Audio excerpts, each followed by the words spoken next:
बिस्मिल्लाहिर्रहमानिर्रहीम। अस्सलाम वालेकुम dear students. Professor Zuhaib Rahman अपने नए लेक्चर के साथ आपके साथ है। स्टूडेंट, हम बीएससी मैकेनिक्स का chapter number 4 centre of mass and gravity पढ़ रहे हैं। हमारी रेफरेंस बुक जो है वो क्यू के गौरी साहब की है। हमने इसकी एक्सरसाइज स्टार्ट की हुई है और आज हम इस एक्सरसाइज का क्वेश्चन नंबर 6 सॉल्व करेंगे अपने आज के लेक्चर में। अपने पिछले लेक्चर की जरा इस लेक्चर में भी मैं आपसे रिक्वेस्ट करूंगा कि इस लेक्चर को आपने शुरू से लेकर आखिर तक देखना है, तभी आपको इसकी समझ आएगी। इस जनरली मैं ये नहीं कहा करता, लेकिन ये जो क्वेश्चन नंबर 5 था हमारा पिछला लेक्चर और ये जो क्वेश्चन नंबर 6 है, ये दो क्वेश्चन ऐसे हैं जिनको आपको शुरू से लेकर आखिर तक देखना होगा, तब जाके आपको इसकी सही समझ आ सकेगी, वरना शायद आपको ये अच्छी तरह समझ में नहीं आ सके। साथ ही मैं आपसे रिक्वेस्ट करूंगा, अगर आप हमारे चैनल पर नए हैं और अभी तक आपने हमारा चैनल सब्सक्राइब नहीं किया तो चैनल को सब्सक्राइब कर लें, बेल आइकॉन पे क्लिक भी कर दें ताकि आने वाले हर लेक्चर का नोटिफिकेशन आपको मिलता रहे। अगर लेक्चर आपको पसंद आए तो अपने दोस्तों से शेयर कर लीजिएगा, हमारे चैनल को लाइक कीजिए और अगर कमेंट करना चाहें तो that will be really highly appreciable. Start करते हैं आज का लेक्चर। क्वेश्चन है हमारे पास, ABCD is a trapezium which bounds a uniform lamina. यानी ABCD एक ट्रेपीजियम शेप में है, एक बल्कि एक सब ये कह लें कि एक लैमिना है। लैमिना जो 2 डायमेंशन में होता है, जिसकी थिकनेस नेग्लिजिबल होती है, हम इसके बारे में थ्योरी में पढ़ चुके हैं। एक यूनिफॉर्म लैमिना है जिसकी शेप जो है वो एक ट्रेपीजियम की तरह है और इस ट्रेपीजियम का नाम हमने दे दिया हुआ है ABCD। उसमें AB and CD are parallel और उनकी length and of length AB respectively, यानी AB की लेंथ A और CD की लेंथ B के बराबर। प्रूव क्या करना है? Prove that the distance of the centre of mass of the lamina from AB is 1/3h into A + 2B over A + B। यानी जो इस लैमिना का सेंटर ऑफ मास होगा, उसका जो उसकी साइड है AB, वहां से उस सेंटर ऑफ मास का डिस्टेंस इसके बराबर है, ये हमने प्रूव करना है। तो आइए सबसे पहले तो हमें ड्रॉ करना पड़ेगा एक ट्रेपीजियम की शक्ल का लैमिना। तो हम सबसे पहले तो उसको ड्रॉ करते हैं और ये फर्ज करें कि हमारे पास एक ट्रेपीजियम है। आप कहेंगे नहीं, ये तो ट्रेपीजियम नहीं है, ये तो रेक्टेंगल है। तो चलें फिर इसको हम एक ट्रेपीजियम की शक्ल दे देते हैं।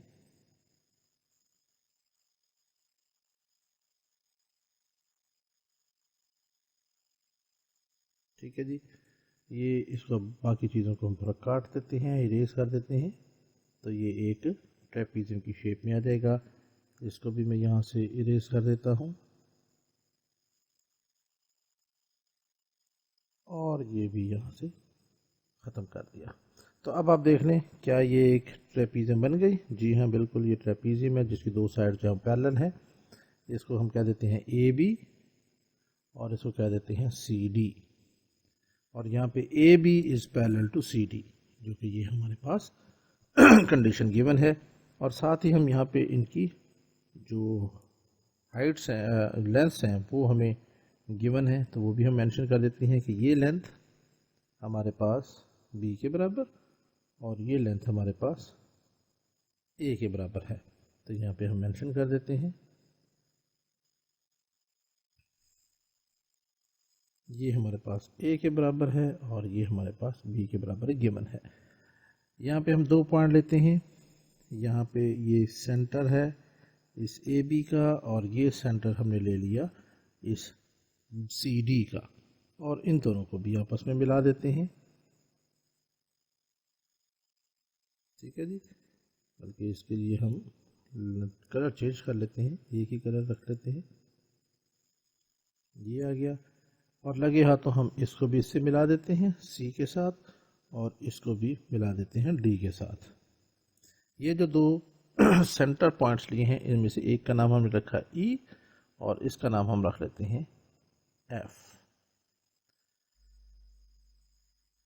तो अगर ये हमारे पास पूरी लेंथ A के बराबर है तो A से लेके E तक ये हमारे पास A/2 हो जाएगा और B से लेकर E तक ये भी A/2 हो जाएगा। सिमिलरली ये पूरी लेंथ सी डी बी के बराबर है, तो सी और एफ के दरमियान ये डिस्टेंस b/2 हो जाएगा, और इधर भी डी एफ ये भी b/2 हो जाएगा। तो ये हमने यहाँ पे बना दिया है एक स्ट्रक्चर। इसको हम थोड़ा सा यहाँ पे लिख भी लेते हैं। तो जी ये हमने मुख्तसर सी इसकी डिस्क्रिप्शन लिख दी कि consider lamina in a trapezium form of A B C D, ठीक है जी। और हमें गिवन क्या है, A B is parallel to C D है, ये हमने बता दिया। और ए बी की लेंथ हमारे पास ए है और सी डी की लेंथ हमारे पास बी के बराबर है, ये भी हमने बता दिया। अब हमने मालूम क्या करना है, ये इंपॉर्टेंट है। Prove that the distance of the centre of mass of the lamina. तो यानी सेंटर ऑफ मास हमने कहीं से फर्ज कर लेते हैं कि ये हमारे पास सेंटर ऑफ मास है, यहाँ पे इस लाइन के ऊपर ये पॉइंट, इसको हम क्या देते हैं जी। इसका जो डिस्टेंस है इस लाइन ए बी से, वो हमने ये मालूम करके देना है। अब डिस्टेंस एक तो ये है ई से लेकर जी तक, रिमेंबर ये इसमें ये टेढ़ा है, सीधा नहीं है, डिस्टेंस हमेशा स्ट्रेट लाइन में होता है। तो उसके लिए फिर हम क्या करेंगे, उसके लिए हम यहाँ से एक परपेंडिकुलर ड्रॉ करते हैं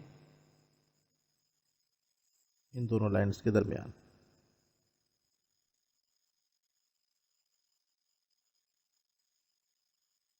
ये हमारे पास इसका एक परपेंडिकुलर है, और इस परपेंडिकुलर के ऊपर अगर मैं एक और परपेंडिकुलर ड्रॉ कर दूं जी से, ऐसे,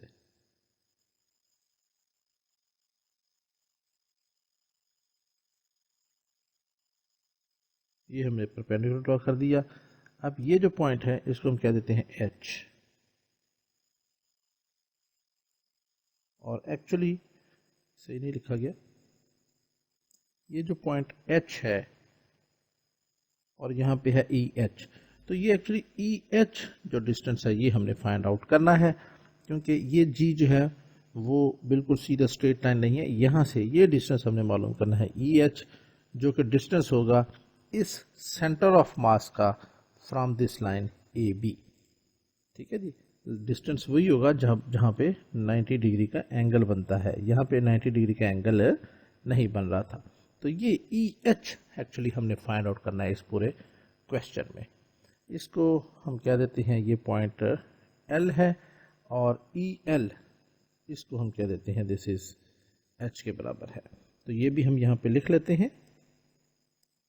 तो ये वाला चीज़ भी हमने यहाँ पे लिख दी कि सपोज जी इज दी, ये वाला G is the centre of mass of the lamina lying on E F, ये ई एफ के ऊपर लाई कर रहा है।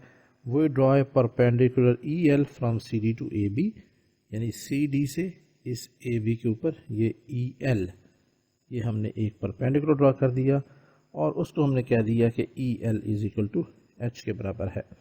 We also draw a perpendicular G H from G to E L के ऊपर हमने ये एक परपेंडिकुलर ड्रॉ कर दिया, और we have to find actually the value of E H, ये हमने फाइंड आउट करना है।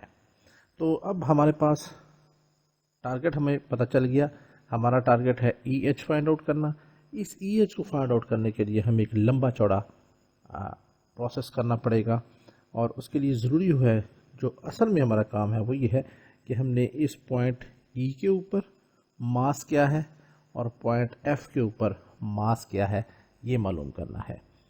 फिर सुन लें कि इस चीज़ को ये मालूम करने के लिए हमें ये फाइंड आउट करना लाजमी है कि पॉइंट ई के ऊपर मास कितना है, पॉइंट एफ के ऊपर मास कितना है, और इनको मालूम करने के लिए हमें इन बाकी पॉइंट्स के ऊपर भी मास फाइंड आउट करने की ज़रूरत पड़ेगी।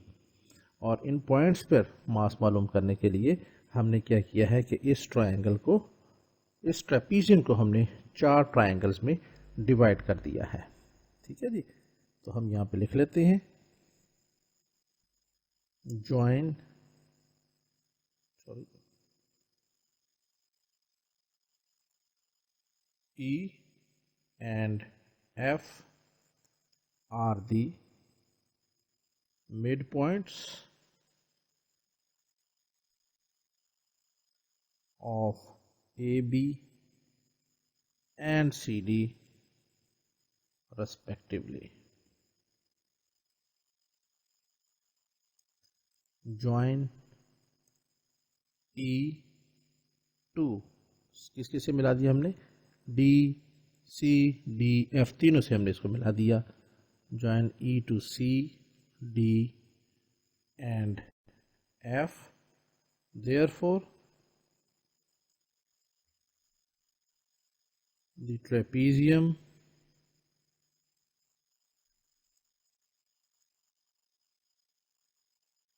is divided into 4 triangles. ठीक है जी, इसको हमने 4 ट्रायंगल्स में डिस्ट्रीब्यूट कर दिया है. तो अब हम सबसे पहले मालूम करेंगे, ये हमारे पास 1 2 3 और ये 4 ट्रायंगल में हमने इसको डिस्ट्रीब्यूट कर दिया है. ये एक जो EL है, this is just a perpendicular. तो अब सबसे पहले हम मालूम करेंगे एरिया ऑफ ट्रायंगल AED. पहले जो हमारे पास ट्रायंगल है वो हम इसके लिए क्या करेंगे, हम लिखते हैं if rho is the density of the triangle AED, then तो फिर क्या लिख सकते हैं, रो किसके बराबर होता है, मास ओवर, अब ये लेमिना है तो लेमिना के केस में वॉल्यूम नहीं हो सकता, ये एरिया होगा, एरिया, और ये किसका हो रहा है, mass of triangle AED divided by area of triangle AED, mass per unit area. ठीक है जी, तो यहाँ से फिर हमारे पास क्या आ जाएगा, mass of triangle AED, this will be equal to, ये आ जाएगा क्रॉस मल्टीप्लीकेशन से rho multiply by area of triangle AED.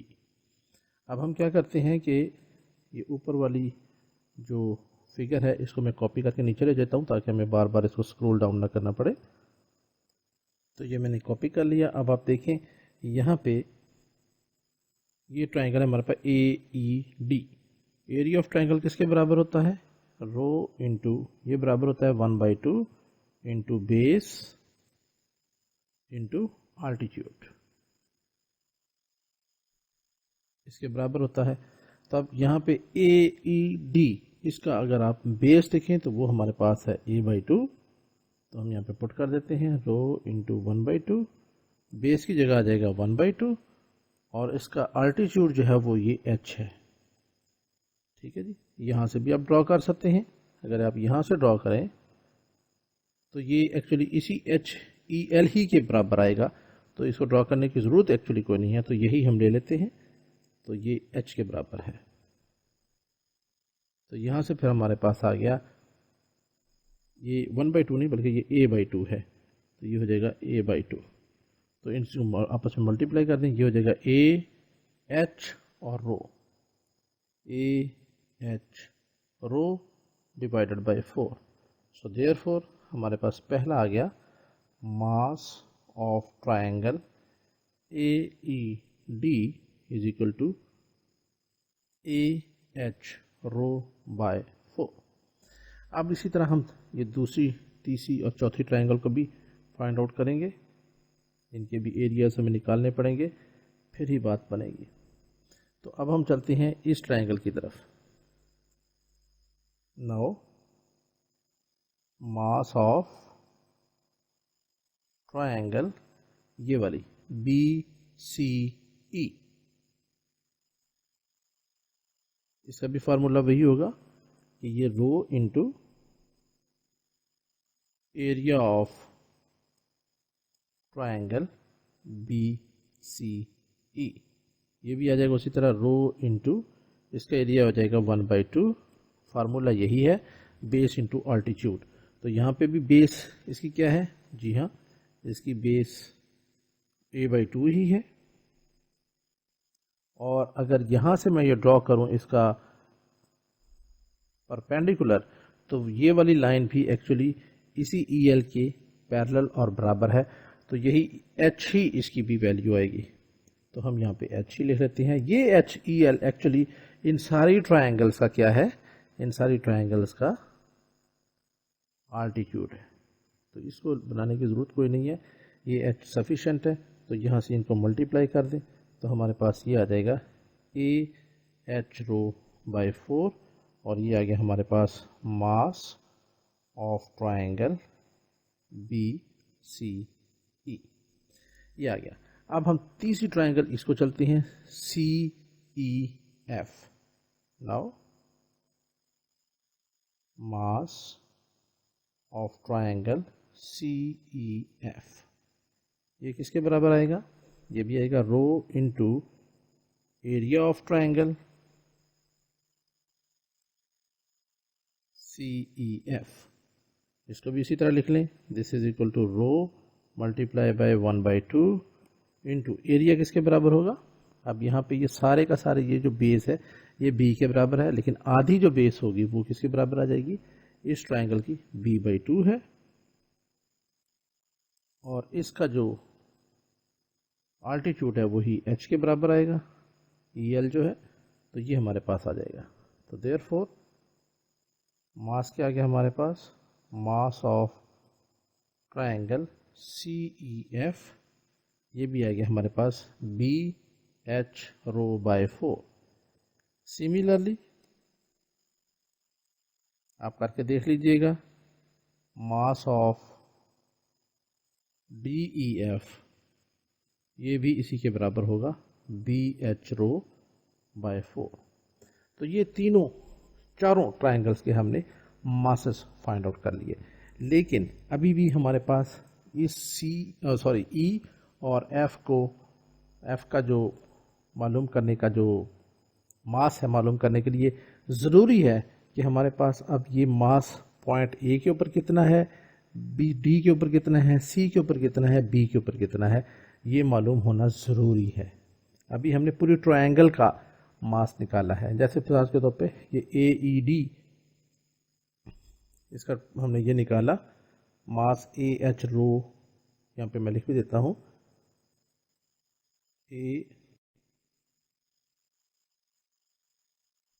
ये बराबर है हमारे पास AH रो बाय 4। अब ये कैसे आया है, अगर ये तो हमने निकाल लिया है, ये एक्चुअली इस तरह आया है कि हमने क्या किया, हम ये करते हैं कि पॉइंट A से एक परपेंडिकुलर इस साइड पे ड्रॉ करते हैं, फिर पॉइंट E से एक परपेंडिकुलर इधर ड्रॉ किया जाता है, और फिर इसी तरह पॉइंट इस तीसरे वर्टेक्स से पॉइंट एक परपेंडिकुलर ऑपोजिट डायरेक्शन में ड्रॉ किया जाता है। तो जहाँ पे ये पॉइंट तीनों आपस में कट करते हैं वो यहाँ का सेंटर ऑफ मास बन जाता है उस ट्रायंगल का, और सेंटर ऑफ मास वो पॉइंट होता है जहाँ पे पूरी बॉडी का जो वेट है वो कंसंट्रेट कर रहा होता है। कंसंट्रेट का मतलब ये है कि पूरी बॉडी का जो मास है वो उस पॉइंट के ऊपर मौजूद होता है। तो दूसरे लफ्ज़ों में जब इस तरीके से हम करेंगे तो इस पॉइंट के ऊपर जो मास है इस पूरी ट्रायंगल का वो होगा AH रो बाय 4, ये जो मैंने यहाँ पे रेड से लिखा हुआ था, ठीक है जी। इस पूरी ट्रायंगल का जो मास है वो इस तरीके से असल में काउंट किया गया है, और वो AH रो बाई 4 है। ये बाकियों का भी इसी तरह ही निकाला गया है। अब ये इस पॉइंट के ऊपर जो मास कंसंट्रेट हुआ है ये असल में ये 3 पॉइंट्स का मास है, पॉइंट A का, पॉइंट E का और पॉइंट D का। दूसरे लफ्ज़ों में कह सकते हैं कि ये जो होल मास है AH रो बाई 3, इसमें 1/3 हिस्सा पॉइंट A का है, 1/3 हिस्सा पॉइंट E का है, और 1/3 हिस्सा पॉइंट D का है। तो हम यहाँ पे लिख लेते हैं, since the whole mass of a triangle is 1/3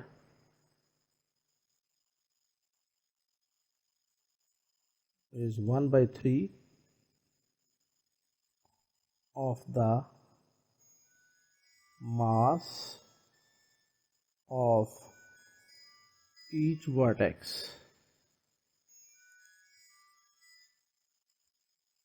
तो फिर इसको हम ये लिख सकते हैं, therefore mass at point A is equal to, यानी इसका मास क्या होगा, 1/3 ऑफ किसका, area of triangle, sorry mass of triangle, mass of triangle कौन सी, AEB, यानी इस ट्राइंगल का जो भी मास होगा उसका 1/3 सिर्फ पॉइंट ए के ऊपर होगा। तो ये हमारे पास फिर आ जाएगा 1/3 AED का जो मास हमने निकाला हुआ है वो आपके सामने है, ये AED, ये AH रो बाई 4 है, तो वो हम यहाँ पे लिख लेते हैं AH rho by 4, so this is equal to AH rho by 12। Similarly,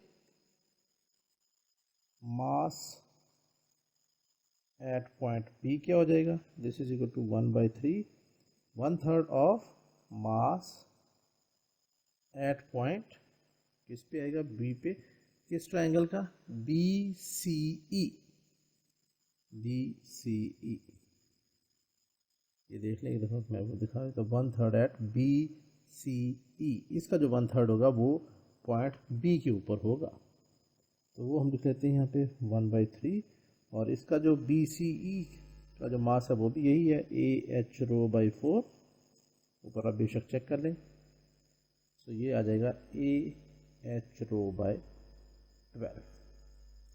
अब हम मालूम करते हैं mass at point C,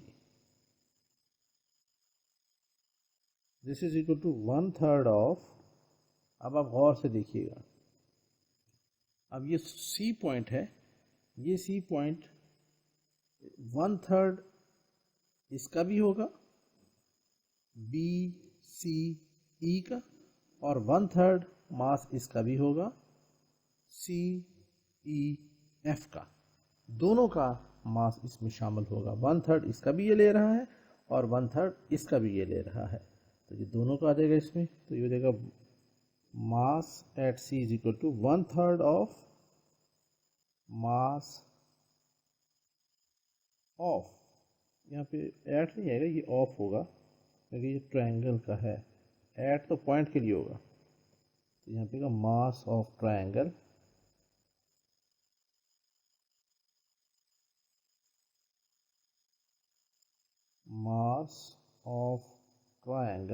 BCE, तो ये जो मास of triangle BCE plus 1/3 of mass of triangle CEF, इन दोनों का यहाँ पे वैल्यू पुट करें 1/3, BCE इसका तो AH रो बाई 4 है, ये इसी तरह आ गया AH rho by 4 plus 1/3 into, अब मास ऑफ CEF किसके बराबर है, ये आपके सामने यहाँ पे BH रो बाई 4, तो हमने यहाँ पे लिखा BH रो बाई 4, मल्टीप्लाई कर दें, ये हो गया AH rho by 12 plus BH rho by 12, यानी डिनोमिनेटर आपस में मल्टीप्लाई हो गए। यहाँ से आप देखें तो ये H रो और बाई 12 ये कॉमन है, तो ये हो जाएगा H रो बाई 12 और बाकी रह जाएगा यहाँ पे A plus B। So therefore हम लिख सकते हैं, therefore mass at point C is equal to H rho by 12 into A plus B. Similarly,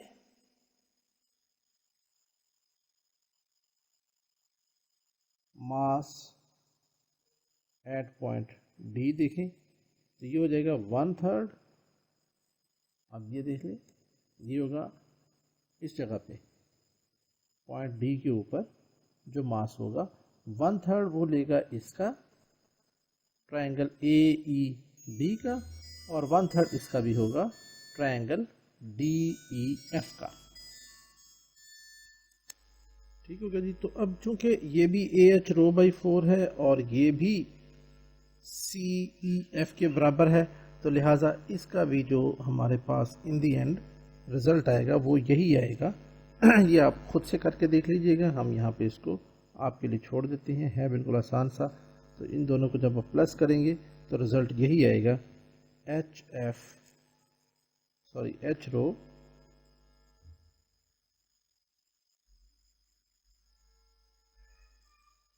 row by 12 into A plus B. तो इसका भी यही रिजल्ट आएगा।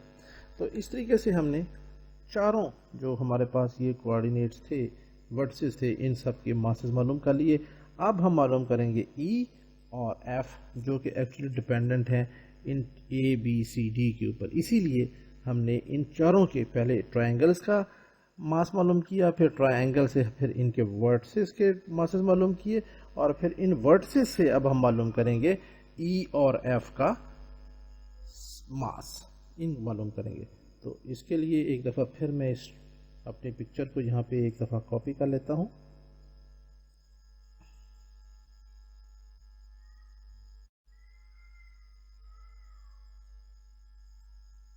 जाओ, कॉपी हो रही है, ये आ गई। तो अब देखें, इस पे हम लिखते हैं now mass at point E is equal to, अब देखें ये ई पॉइंट जो है इसमें 1/3 इस ट्रायंगल का भी आएगा, 1/3 जो है वो इसमें शामिल होगा, इस ट्रायंगल 2 का भी शामिल होगा, 1/3 इस ट्रायंगल 3 का भी शामिल होगा क्योंकि ये हर ट्रायंगल का हिस्सा है, और 1/3 इस 4th ट्रायंगल का भी शामिल होगा क्योंकि ये इस ट्रायंगल का भी हिस्सा है। फिलहाल मैं यहाँ पे लिखता हूँ, इसमें कुछ और भी ऐड होना है वो मैं आपको बताता हूँ। तो इसमें आ जाएगा 1/3 ऑफ मास ऑफ ट्रायंगल, पहली triangle A E D, plus 1/3 of mass of triangle B C E, फिर आ जाएगा plus 1/3 of mass of triangle ये वाली सी ई एफ, और फिर प्लस 1/3 यानी 1/3 ऑफ मास ऑफ ट्रायंगल ये आखिरी वाली डी ई एफ, प्लस इसमें कुछ और भी ऐड होगा क्या।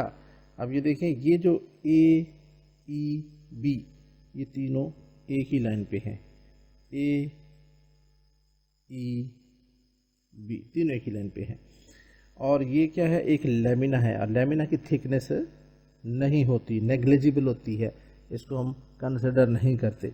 हमने एक सबसे पहले क्वेश्चन पढ़ा था कि find centre of mass of a thin rod. Thin rod का मतलब ये था कि उसकी थिकनेस जो है वो नेग्लिजिबल थी, थिकनेस नेग्लिजिबल थी।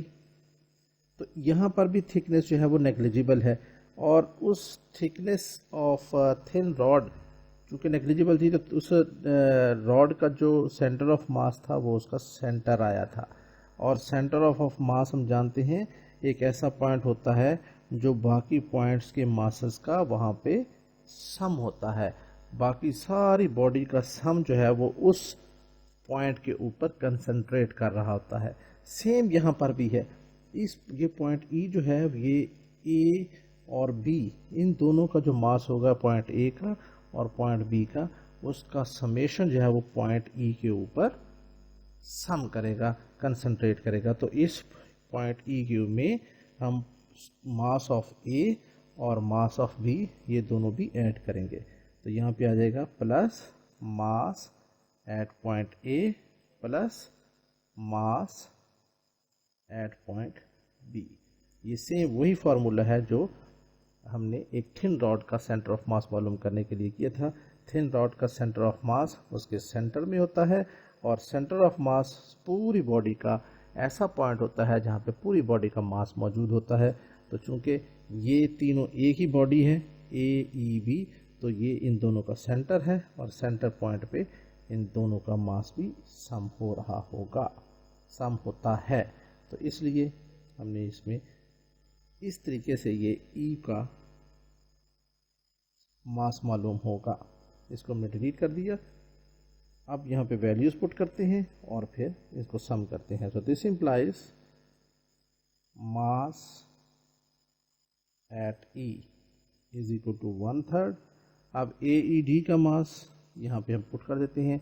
ए ई डी का मास हमने ये मालूम किया हुआ है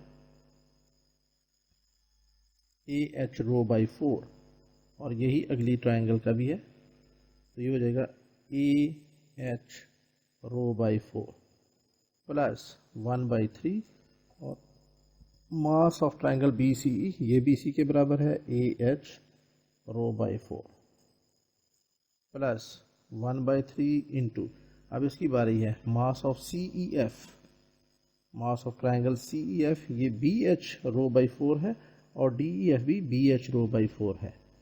तो यहाँ पे इसमें ऐड हो जाएंगे बी एच रो बाई 4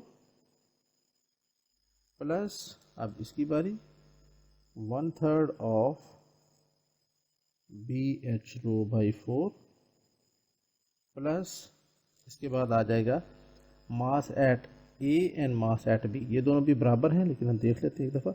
ये mass at A H rho by 12 है और मास एट बी ये भी ए एच रो बाई 12 है। तो दोनों को ऐड कर देते हैं, plus A H rho by 12 plus A H rho by 12। So this is equal to, इनको प्लस कर दें, A H rho divided by 12 plus, नीचे मल्टीप्लाई हो रहे हैं, A H rho by 12 plus B H rho by 12।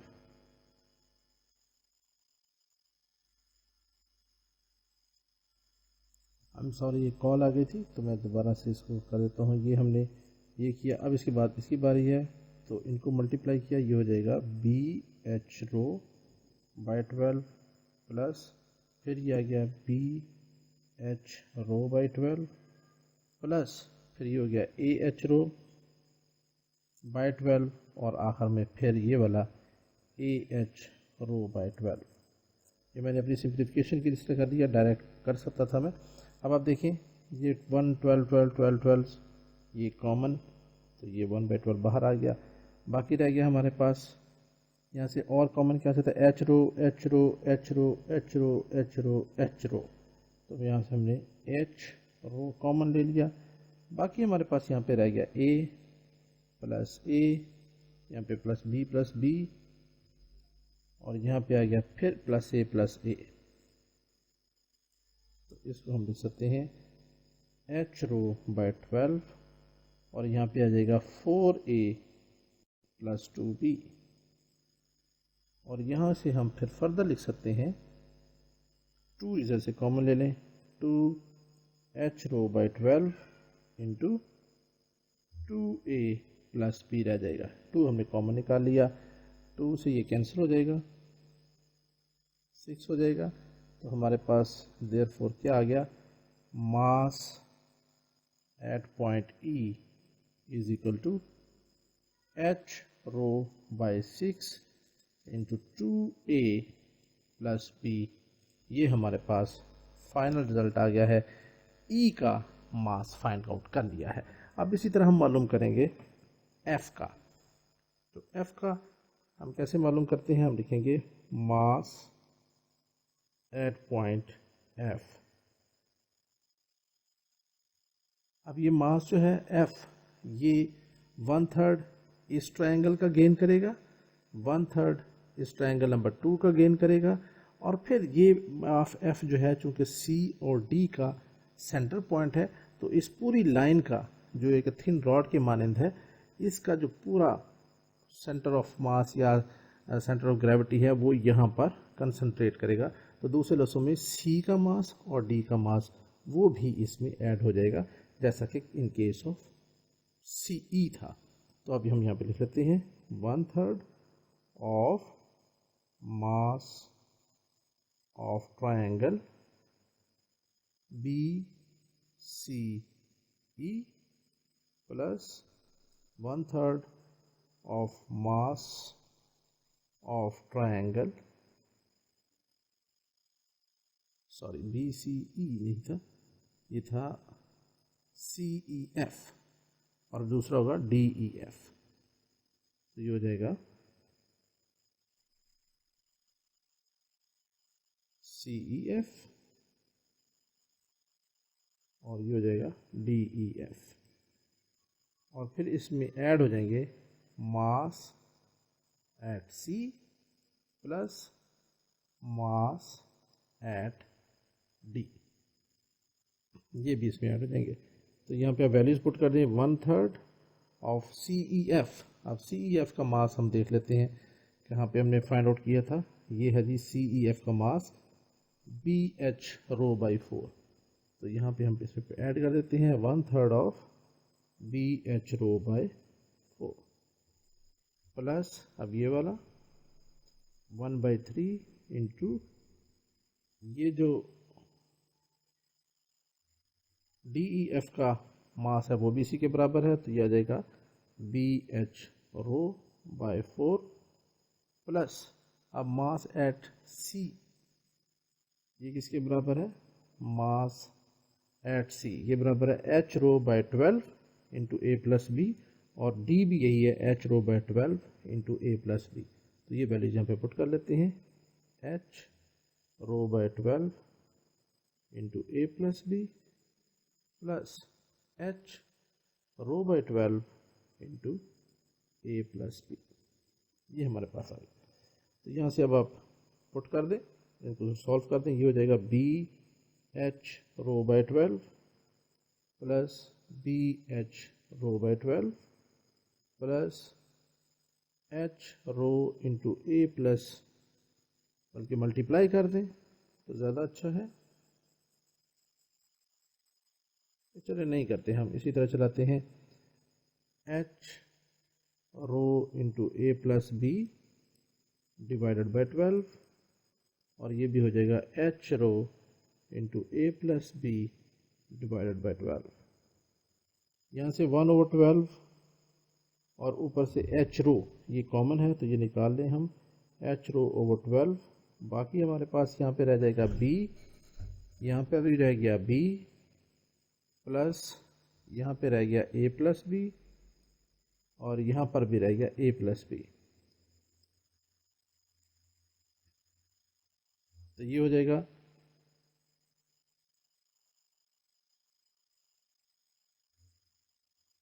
H rho by 12 into यहाँ से ए देखें तो ए प्लस ए 2a, और बी कितने हैं 1 2 3 4 4b।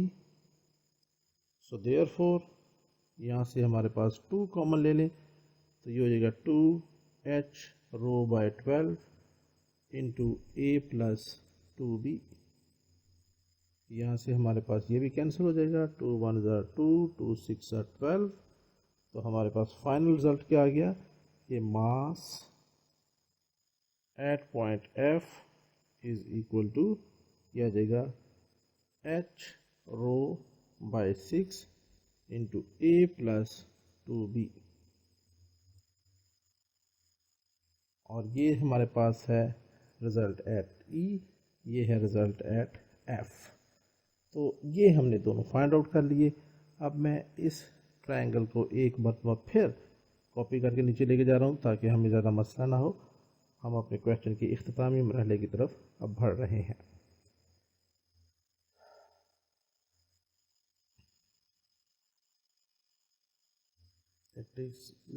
चंद सेकंड ले लेता है ये कॉपी करने में, अदरवाइज। तो ये अब देखते हैं यहाँ से, हम देखिए हमारे पास ये 2 ट्रायंगल्स हैं। नाउ कंसिडर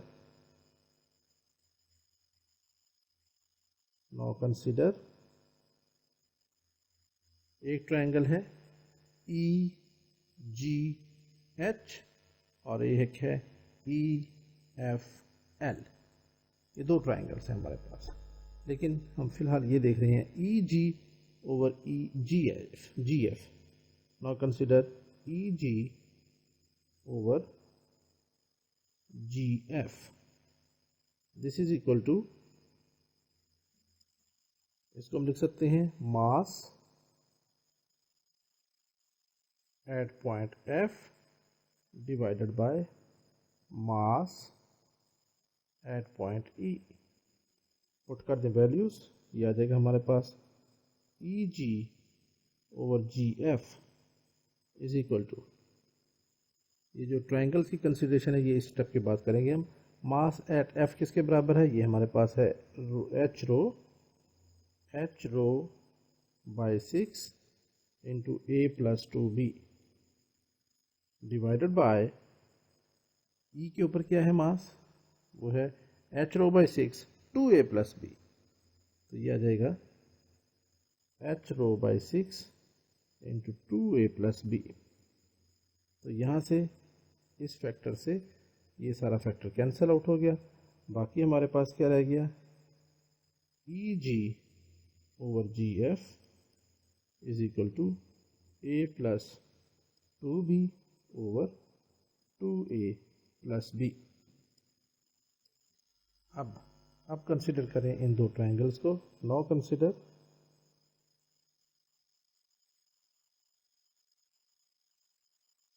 एक है G triangle E F L, ये बड़ी ट्रायंगल है ई एफ एल, और दूसरी ट्रायंगल है ई जी एच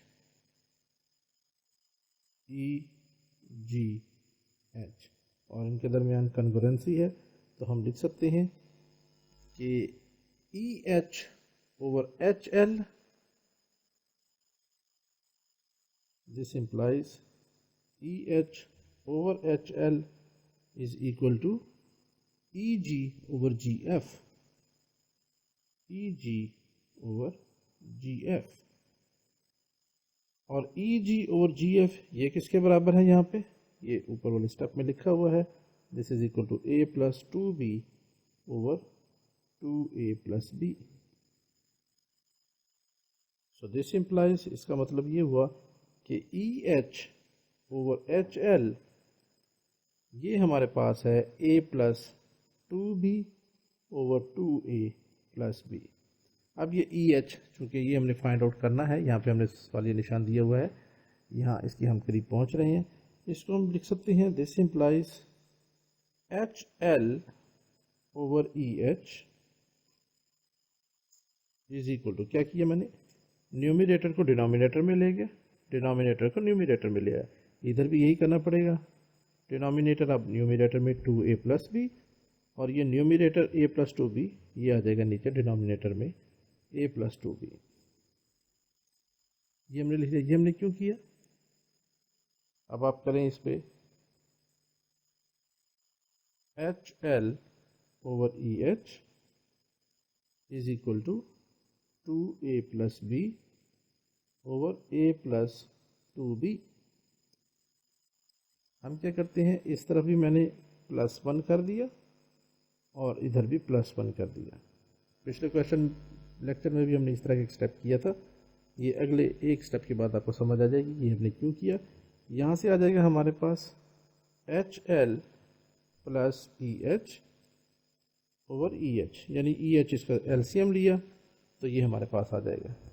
इधर भी हमने एलसीएम लिया a प्लस 2b, तो ये हो जाएगा 2a प्लस b और प्लस a प्लस 2b, ये हमारे पास आ गया। अब एच एल प्लस, ये हमने क्यों किया, +1 क्यों किया था, उसका जवाब अब ये आ रहा है कि H L plus E H ये किसके बराबर है, H L plus E H. देखिए एच एल ये वाला प्लस ई एच ये वाला, इन दोनों को अगर हम ऐड करें तो ये ई एल के बराबर आता है।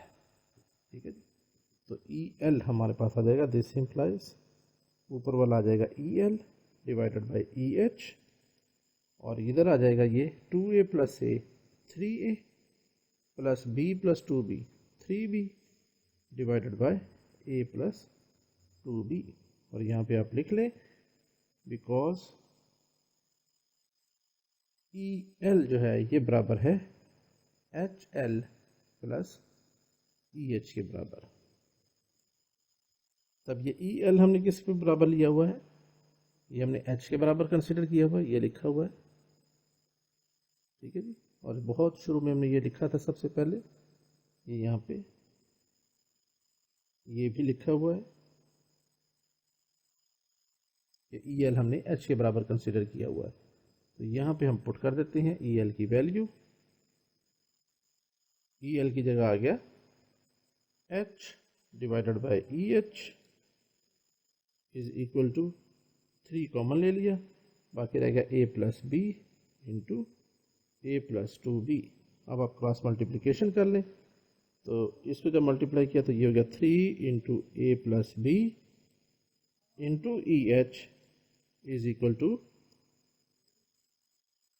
इस तरफ आ जाएगा small h into A plus 2b। तो EH हमने मालूम करना है, this implies EH is equal to, पहले मैं लिख लेता हूँ, ये पूरा फैक्टर इसके नीचे आ जाएगा 1/3 नीचे आ गया, फिर मैंने ये H पहले लिख लिया, फिर ये आ जाएगा a प्लस 2b और इसके नीचे आ जाएगा ये वाला फैक्टर a प्लस b। और डियर स्टूडेंट ये वो रिज़ल्ट है जो हमने प्रूव करना था, hence proved. I hope student मैंने एक एक स्टेप के साथ पूरी मेहनत से और पूरी लगन से ये क्वेश्चन सॉल्व करके दिया है। अगर ये क्वेश्चन आपको समझ में आ गया है और आप इसको अप्रिशिएट करते हैं तो लाजमी कमेंट करें, अपने दोस्तों से हमारा चैनल जरूर सब्सक्राइब शेयर करें, और अगर अभी तक आपने हमारा चैनल सब्सक्राइब नहीं किया, बेल आइकॉन पर क्लिक नहीं किया, तो ये स्टेप भी कर लें। इंशाल्लाह मिलते हैं बहुत जल्द अपने नेक्स्ट क्लास में, जब तक के लिए इजाज़त, अल्लाह हाफ़िज़।